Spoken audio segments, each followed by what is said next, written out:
Bienvenue dans notre studio situé au cœur de la Food Valley à Roulers.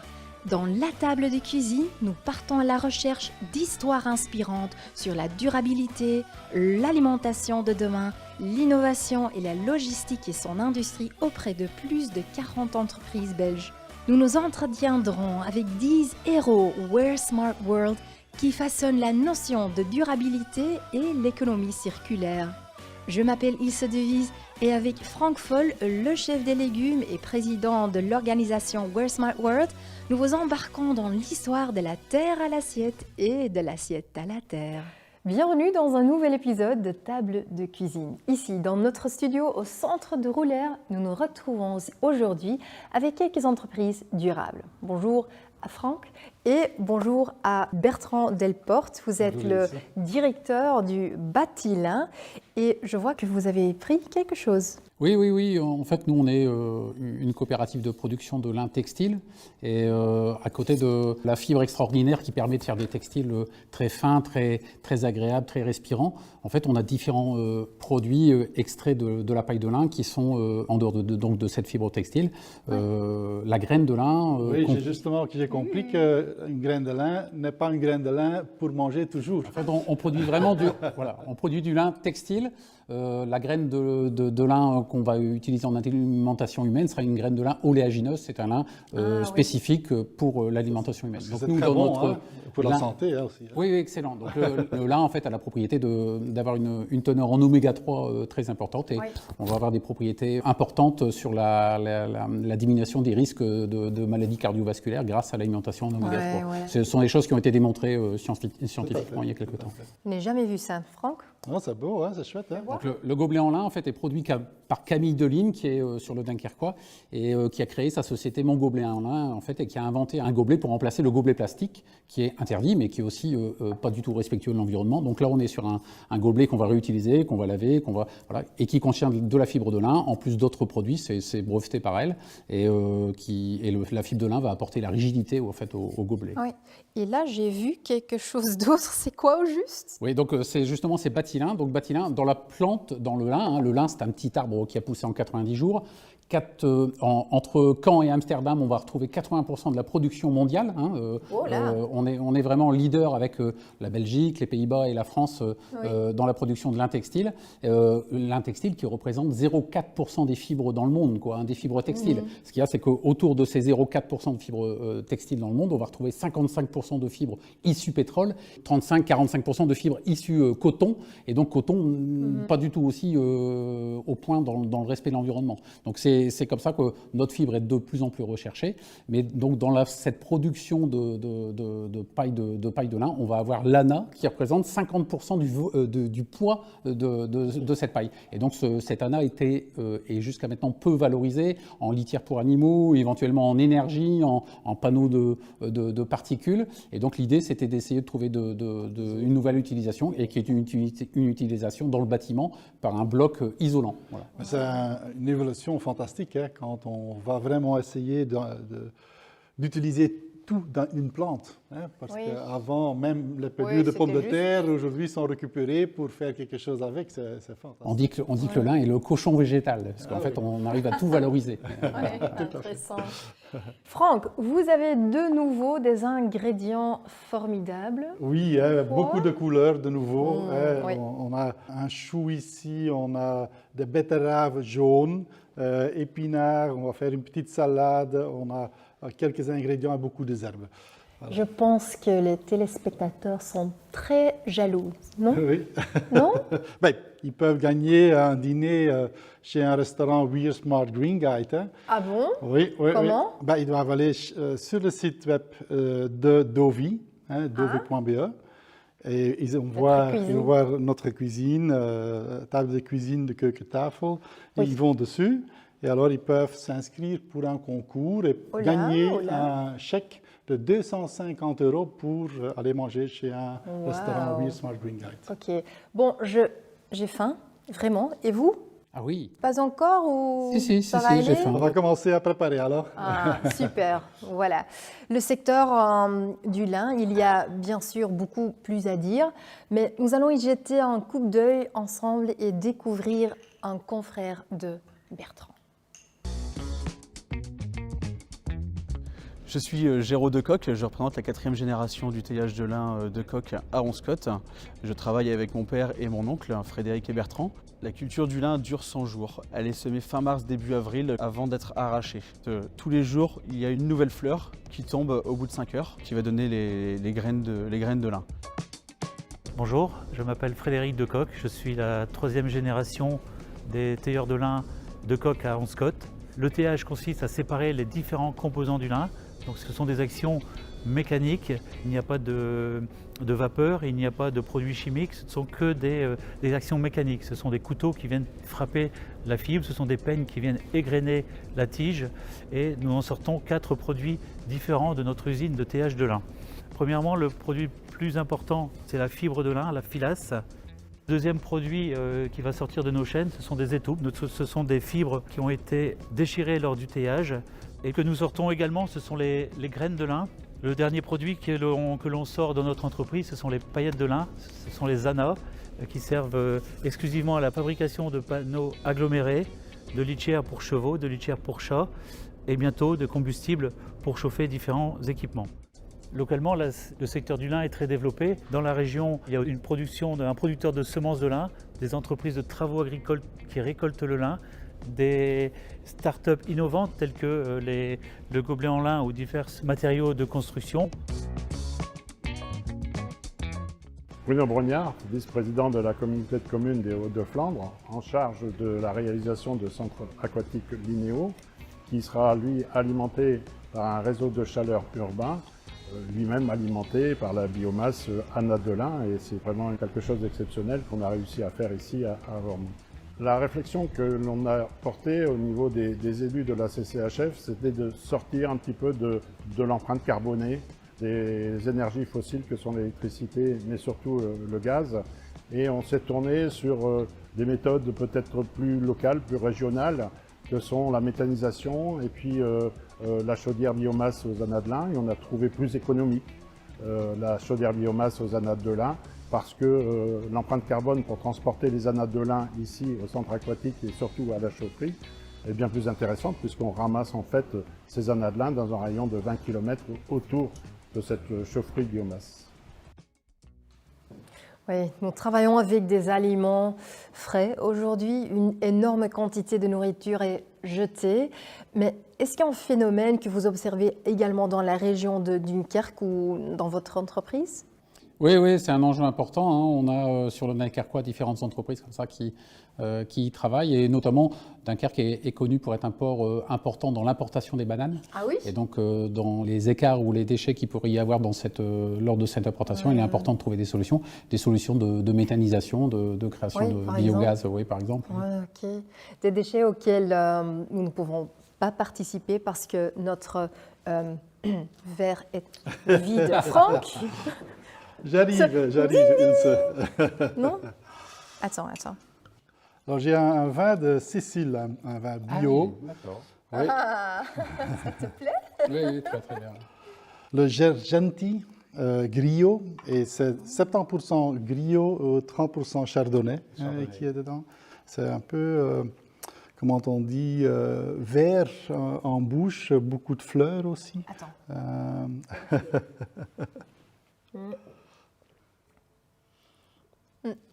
Oui, j'aime bien. Parfait. Très frais.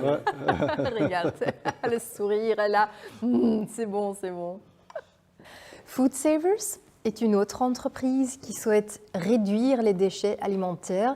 Ils permettent aux personnes dans le besoin d'avoir un meilleur accès à des aliments frais et sains. C'est tellement important de bien manger, n'est-ce pas Bertrand ? Oui. Moi, je mange bien à la maison. Ok. Moi aussi. Franck ? Non ? On est presque prêt. Pas encore. Nous regardons le rapport ensemble.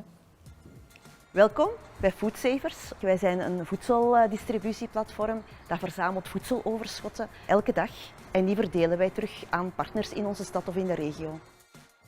De voedselveiling Bel Orta en de groothandel groenten en fruit Greenyard in Sint-Katlijne-Waver zijn onze grootste en gulle schenkers. Maar we werken ook samen bijvoorbeeld met Colruyt, die verschillende vestigingen hebben in onze regio. Maar er zijn ook een aantal lokale handelaars die eigenlijk ook beginnen instappen in ons project.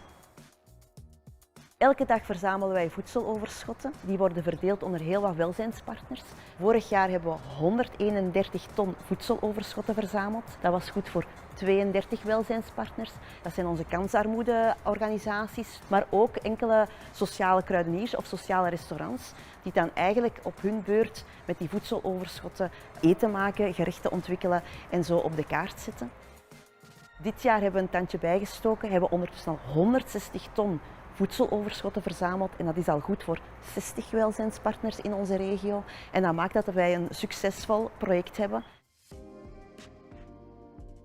Herwin is het collectief van sociale en circulaire ondernemingen. En bij Herwin is het zo dat er altijd zeker 2 doelstellingen gecombineerd worden, namelijk een doelstelling met een milieueffect. De bedoeling is om steeds meer van die overschotten en reststromen toch te vrijwaren voor menselijke consumptie. Anderzijds zijn er ook nog initiatieven die voedseloverschotten gaan verwerken, waarbij dat dan ook mensen in sociale tewerkstelling worden tewerkgesteld. Vandaag zijn er ondertussen toch al meer dan 70 mensen aan de slag die op deze manier toch wel een job krijgen of op die manier een opleiding krijgen om door te stromen naar de reguliere arbeidsmarkt. Wij dromen eigenlijk van een groot voedselhub, een plek waar we dit nog altijd kunnen doen, voedseloverschotten verzamelen, maar waar er meer dynamiek zit, meer partners kunnen samenkomen om samen te praten van wat gaan we nu verder doen, wat gaan we verder ontwikkelen. Zeker en vast ook een samenwerking met de lokale besturen in de regio, dat het een plek centraal ergens gaat worden. En zo willen we uitgroeien naar een gegeven dat wij hier in de stad Mechelen of in onze regio ontwikkeld hebben. Wij willen met Foodsavers sociaal aan de slag blijven gaan met voedseloverschotten. J'adore des initiatives comme ça. Ouais. Bertrand, lorsque l'on pense aux vêtements en lin, on n'imagine pas qu'une seule petite partie de la plante est utilisée. Oui. En fait, la fibre ne représente que 20-25% de la plante. Ouais. Et voilà, la Flandre connaît bien ça, hein, la Flandre est le berceau du lin, hein, avec la vallée de la Lys, qui est le berceau historique du lin. Historiquement. Voilà. Et à Moucron, on va retrouver le musée Texture, qui explique bien toute cette histoire du lin, comment le lin est arrivé dans les Flandres et comment le lin va vivre dans les prochaines années. Oui. Tout revient. Hein? Oui, tout revient, fort. Toujours. Franck, vous avez terminé. Oui, j'ai fait un petit sandwich de carottes avec une sauce, une légumaise de carottes, un peu de menthe il y a aussi, et aussi du papaya séché. J'adore votre combinaison spectaculaire. Non, c'est vraiment comme ça. Ok, merci Franck. C'est finger food, hein? Oui, merci, voilà. Franck. Et nous restons dans le monde de l'alimentation. Bertrand, est-ce que quelqu'un connaît Envie Atelier? Oui. À Bruxelles. Oui, tout à fait, je connais. Ah, ok, Bertrand. Il évite le gaspillage alimentaire en faisant de la soupe et créant en même temps des emplois pour les personnes qui ont des difficultés à trouver du travail. Voilà. Regardons le rapport. Wat is Envie? Dat is vooral het produceren van heerlijke, met de H tussen haakjes, soepen en sauzen. Dat wil zeggen dat wij lekkere soep maken die de klant graag eet. Dat wij ook eerlijke soepen maken op basis van natuurlijke producten zonder toevoeging van kunstmatige additieven. Wij werken met verse producten, maar onze houdbaarheidsdatum mag niet te kort zijn. Want wij zitten wel in een distributieketen achteraf. En dat wil zeggen dat onze soepen naar een houdbaarheidsdatum gebracht worden van 12 à 18 maanden door het sterilisatieproces. Een tweede waarde is het feit dat wij duurzaam willen zijn. Wij gaan in de hoofdzaak enkel maar producten en groenten kopen die in overschot te vinden zijn bij de veilingen in het Belgische. Een derde waarde is dan het sociaal aspect. Dat wil zeggen dat wij met onze mensen die hier werken, dat zijn mensen die meestal geen of weinig kans hebben op de arbeidsmarkt, Die gaan wij een opleidingstraject geven, zowel op persoonlijk niveau, maar ook in de opleiding naar het maken van een cv, het maken van een sollicitatiebrief en het technisch opgeleid worden. Dat wil zeggen dat na een periode van 12 maanden, via de hulp van externe organisaties, gaan wij hen een soort van certificaat geven, waarmee dat zij op de arbeidsmarkt makkelijker een verdere carrière kunnen uitbouwen.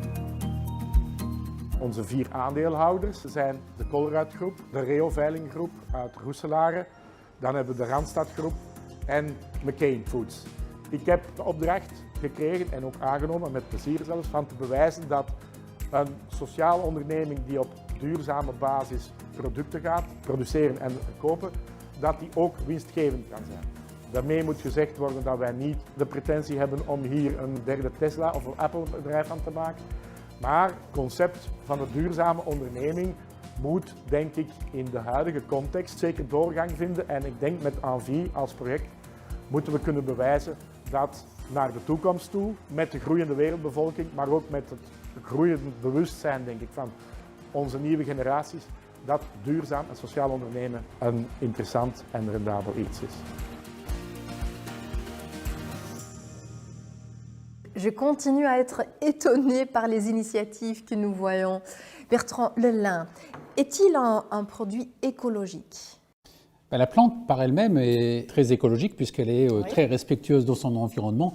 La plante, le lin, ne supporte pas l'intensification, par exemple, qu'on peut retrouver dans d'autres cultures. On dit, le liniculteur dit que le lin doit vivre sur le gras du sol, c'est-à-dire sur un sol bien entretenu, bien alimenté. Voilà, c'est un peu ça. Ok.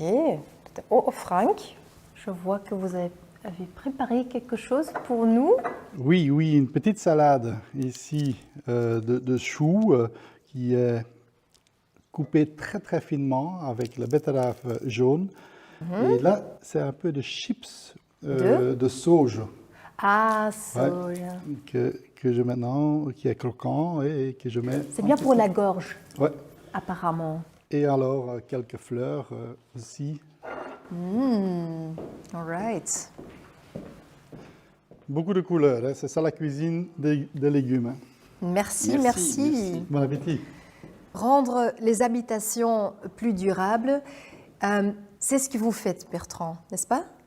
Oui, parce qu'en fait, il faut trouver une solution pour remplacer le béton. Béton qui est le produit de l'ancien monde. Donc il faut trouver une solution pour pouvoir isoler en respectant son environnement. Donc supprimer les laines de verre, supprimer les laines de roche, supprimer le béton. Voilà. Et donc les bétons biosourcés, donc qui sont faits à travers des biomasses végétales, comme l'ana de lin par exemple, sont des solutions pour demain. Donc des solutions qui sont aujourd'hui très regardées. Donc bien sûr, le projet n'est que naissant, mais on sait bien que dans les prochaines années, ces produits-là se seront très appelés, quoi.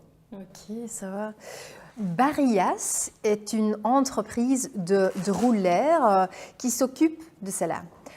Ils sont spécialisés dans les solutions d'emballage et de stockage pour l'industrie alimentaire et ils ont été proclamés PME de l'année par l'UNISO, une entreprise qui mérite d'être visitée. Regardons.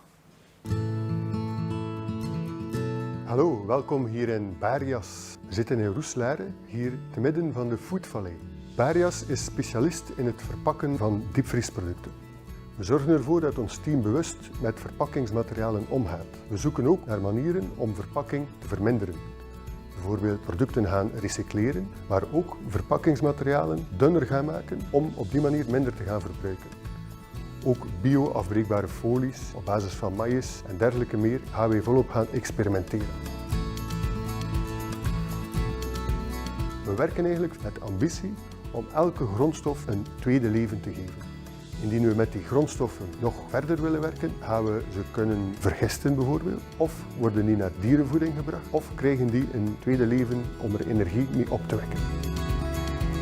Ook de producten die niet passen om naar de consumenten te leveren, gaan we die gaan doneren aan de voedselbanken of kansarmen. Diepvriesproducten, diepvriesstockage vraagt heel wat energie. 70% van de benodigde energie wordt door ons eigen zonnepanelenpark geproduceerd. We hebben nu de ambitie om een coöperatieve op te richten en de energie van zonnepanelen en de opbrengsten daarvan te gaan delen met de buren en met onze personeel en onze stakeholders. De ambitie is om samen duurzaam te gaan werken op dat vlak. Nu, onze koelinstallaties, die op basis van elektriciteit werken, worden gekoeld via ammoniak. Dat is een duurzaam natuurlijk product en het voordeel daarvan is dat er geen enkel waterverbruik of waterverspilling aan te pas komt. Nu, die koelinstallatie die genereert ook warmte. Ook daar hebben we op nagedacht en gaan we die warmte gaan hergebruiken om bepaalde andere processen te gaan opwarmen. Vloerverwarming bijvoorbeeld, kantoren gaan opwarmen. Op die manier kunnen we terug de geproduceerde energie van die installatie een tweede leven gaan geven. Maar het belangrijkste is in feite zo zuinig mogelijk omgaan met energie. We willen echt een bedrijf zijn dat duurzaam groeit. Zo zie je dat Barias volop bezig is met acties te nemen. Op die manier willen we een mooie toekomst bieden op vlak van duurzaamheid. Niet enkel voor onze mensen, niet enkel voor de voedingsproducten, maar bieden we kansen om wereldwijd de planeet duurzamer en beter te maken. Inspirant. Bon, nous sommes donc déjà arrivés à la fin de l'épisode. Bertrand, est-ce que vous avez encore un dernier point de vue sur l'impact du lin dans notre environnement? Oui, c'est ce que Franck disait tout à l'heure, hein, tout revient, mais en effet, tout revient. Hein, aujourd'hui, les délocalisations qu'on avait connues dans l'industrie textile dans les années 70-80, c'est vrai qu'elles avaient aussi emmené et impacté l'industrie du lin dans les Flandres, en France, voilà. Mais aujourd'hui, en fait, tout revient, notamment à travers des filatures, des tissages et toute une dynamique de ce tissu industriel dans les Flandres, autour de Courtrai, Moucron et chez nous aussi. Oui, tout à fait. Alors Bertrand, je voudrais vous remercier c'est moi qui vous remercie. D'être ici aujourd'hui avec nous. Et c'est pas encore fini parce que regarde ça. Voilà, j'ai des champignons ici, des iringi, que j'ai coupés comme des noisettes. Des coquilles comme des coquilles. Et je les ai cuits juste de deux côtés, assaisonnés. Et ça donne très très bien visuellement. C'est en plus végétal. C'est une bonne alternative pour les coquilles Saint-Jacques. Ouais. Voilà. On met un tout petit peu de noisettes dessus aussi coupées, fines. Il y a une sauce aux épinards avec un peu de l'ail.